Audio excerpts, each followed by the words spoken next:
So they have these relatively new items called Betty Crockers. Anyone know what the Betty Crocker item is? It's like the pizza maker. You put it down.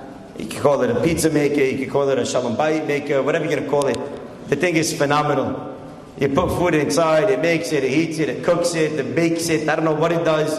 You just put it. Beautiful item. So we bought one. But we didn't know.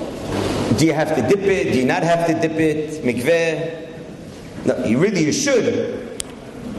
But we had a question because there was a whole nother run of these Betty Crockers that the box actually has a hechsher and it says you don't have to dip it.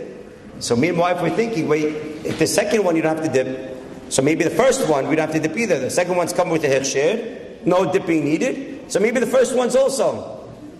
So we're thinking back and forth, but maybe it's a different one, maybe a different one, no, we don't know. If you're going to dip it, then you have to be careful. It's going to maybe break it, so we got to figure out another way. How do we dip it if it's going to break? So in the meantime, we're avoiding using the first one because it wasn't dipped, and we didn't know how to get to Mrs. Betty Crocker to ask her why the second box has a hechsher and the first one doesn't. Go figure. Okay. So a few weeks pass, and I'm sitting in a class with one of my talmidim. Just me and him. He said, Rabbi, you have a few minutes. We can learn now? Yeah, Fadal, for sure, let's go. We jump into class. And we start learning Masechet Kiddushin, Daf Bet Amud Aleph. And I start telling him how they used to get engaged back then. I say, Jack, listen, the way they used to get engaged, they would get engaged and then there would be time before the wedding. Today everything is done under the chuppah. And back then the way it was done is that they would give, the gifts and the jewelry, and in the interim, sometimes they'd send the gifts.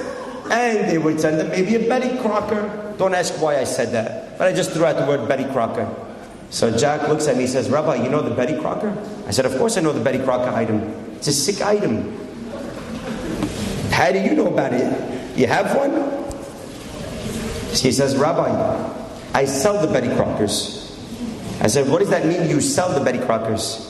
He said, my father manufactures them. He's the only one that has the right and the license to use that Betty Crocker, and he's the one that makes it. I said, your father sells the Betty Crocker items?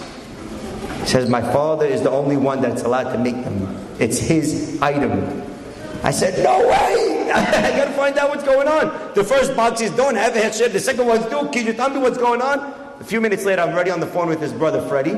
He said, Freddie, talk to me. What's going on? The first box, the second box, he explains to me everything. In the beginning, the way they used to make it was that the Chinese made it. They owned it. And then they used to buy it from the Chinese. So it needed to be dipped. The second run, they already started buying the metal. And they owned it from when it was metal. And then the Jews would make it. And that's why it doesn't eat.